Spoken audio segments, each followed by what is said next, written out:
चढ़ी क जइहा त ससुरा से फोन करिहा गे जय दिन डोलिया में चढ़ी क जइहा त ससुरा से फोन करिहा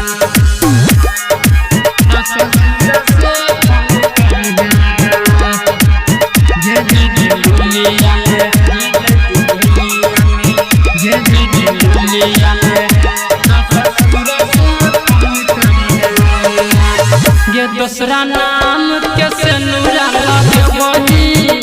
अपना यारा के प्यार के भूल वही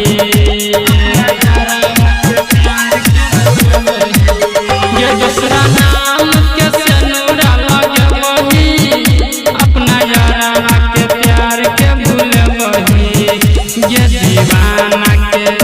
ये दीवाना के फिर निकल है तो ससुरा से फोन करिहा गे जय दिन डोलिया में चढ़ी क जइहा त ससुरा से फोन करिहा गे जय दिन डोलिया में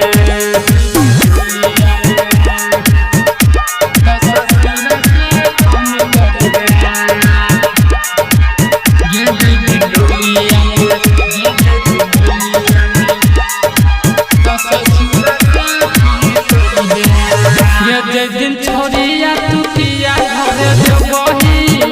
कोई दिन रतिया में बारा पचते बही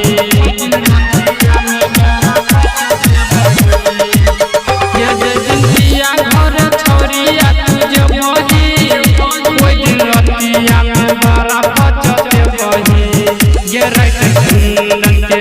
ये पूरन प्रेमी के फिर निकलैहा त ससुरा से फोन करिहा गे जय दिन डोलिया में चढ़ी क जइहा।